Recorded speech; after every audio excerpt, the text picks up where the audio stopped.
At 68, Evelyn Harper had always believed love was measured by sacrifice. For years, she poured her heart and her late husband George's life insurance into keeping her son-in-law, Derek, and her daughter, Claire, afloat. Over 4 years, she'd given them $60,000 to prop up Derek's string of failing business ventures: a coffee shop that shuttered in 6 months, a tech startup that never launched, and a food truck that barely broke even.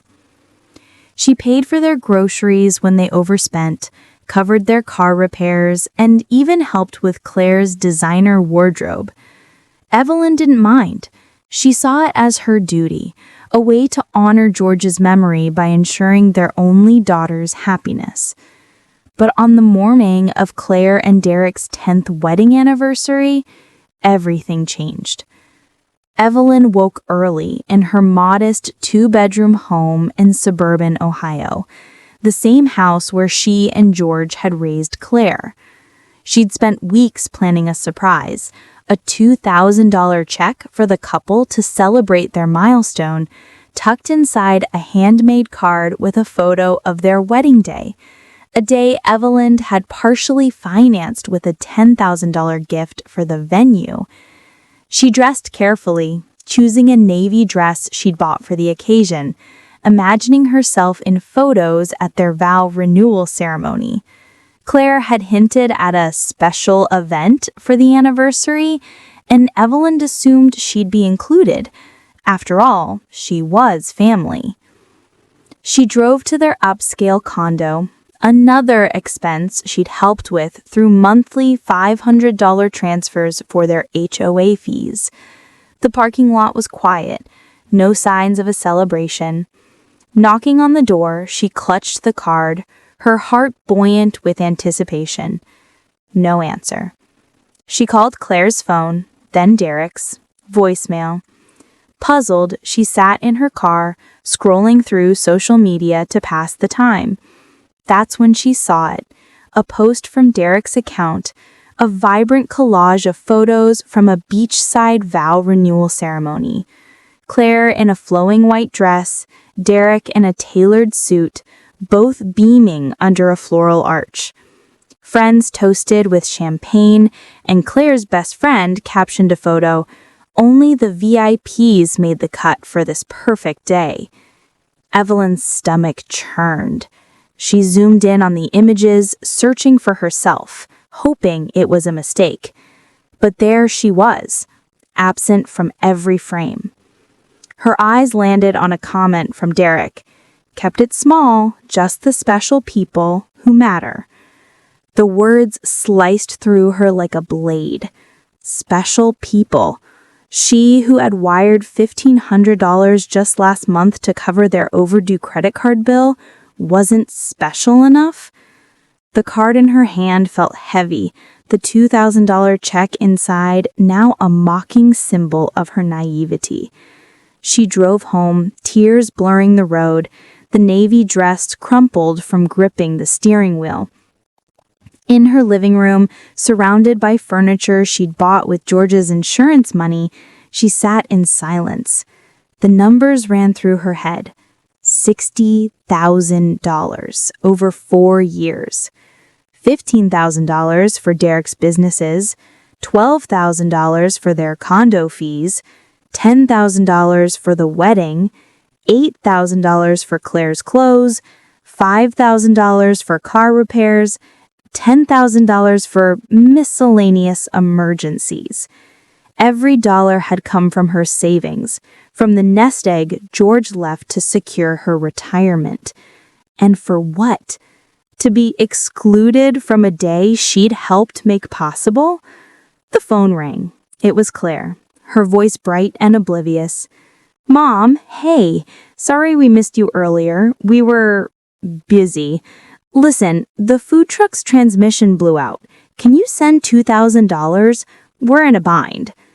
No mention of the ceremony, no apology, no invitation. Just another request. Evelyn's voice was steady, a calm she didn't recognize.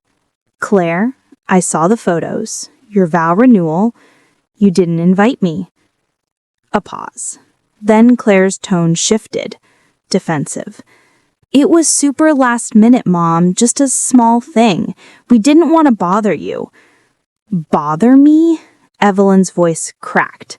I've paid for your life for years, Claire. I deserve to be there. Claire sighed, exasperated. You're being dramatic. It was just us and a few friends. Look, can we talk about the money? We really need it. Evelyn hung up, her hands trembling. For the first time, she didn't feel guilty. She felt betrayed. That night, she didn't sleep. She sat at her kitchen table, surrounded by bank statements, tallying every transfer, every check, every sacrifice. The total, $60,000, stared back at her, a monument to her foolishness. She cried not for Claire or Derek, but for the years she'd spent believing her money could buy their love. The next morning, Evelyn drove to the bank. Mr. Larson, the branch manager who'd processed her countless transfers, greeted her warmly. Evelyn, here for another payment to Claire? No, she said, her voice firm. I'm canceling all automatic transfers to their accounts, and I want to ensure they have no access to my funds. Mr. Larson's eyebrows rose. Are you sure? You've been so generous with them. Too generous, she replied. I'm done. As she signed the paperwork, her phone buzzed relentlessly. Claire, Derek, Claire again. She ignored them. When she left the bank, a weight lifted from her shoulders. For the first time in years, her money was hers. 2 days later, Derek showed up at her doorstep, unannounced, with a man in a suit. Evelyn peered through her peephole, her heart racing. She opened the door, keeping the chain lock on. What do you want, Derek? Mom, this is Mr. Caldwell, our lawyer. We're worried about you. You've been acting strange, canceling our payments, ignoring our calls. We think you need help. The lawyer stepped forward, his smile practiced. Mrs. Harper, we're here to discuss your well-being. Your family believes you may not be managing your affairs properly. We'd like to propose a power of attorney to ensure your finances are handled responsibly. Evelyn's blood ran cold. They weren't just asking for money. They were trying to take control of it. Get out, she said, her voice low. Both of you. Derek's face hardened. Mom, you're not yourself. We're trying to protect you. Protect me? She laughed bitterly. You mean protect your access to my bank account. Leave, or I call the police. They left, but not before Mr. Caldwell handed her a card. We'll be in touch, Mrs. Harper. This isn't over. That night, Evelyn could shake the fear. Were they planning to declare her incompetent? She called her old friend Margaret, a retired paralegal who lived across town. Over coffee, Evelyn poured out the story. The vow renewal, the $60,000, the lawyer's visit. Margaret's face grew grim. Evelyn, this is elder financial abuse. You need a lawyer, a good one, before they try to manipulate the system. Margaret recommended Miss Anita Patel, a fierce attorney specializing in elder law.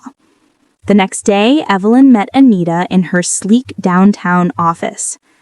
Mrs. Harper, this is textbook exploitation. They've drained you for years, and now that you've cut them off, they're escalating. We need to document everything, every transfer, every call, every threat. Anita helped Evelyn compile a dossier.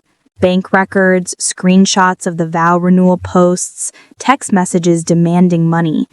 She also advised installing security cameras and changing the locks, as Claire still had a key to Evelyn's house. They might try to gather evidence of your instability, Anita warned. Be vigilant. The cameras went up the next day. courtesy of a local installer named Tom, who'd known Evelyn from her days volunteering at the community center. As he worked, he shared his own story of cutting off a manipulative cousin. "You're doing the right thing, Mrs. Harper. It hurts, but it's survival." A week later, Evelyn's fears came true.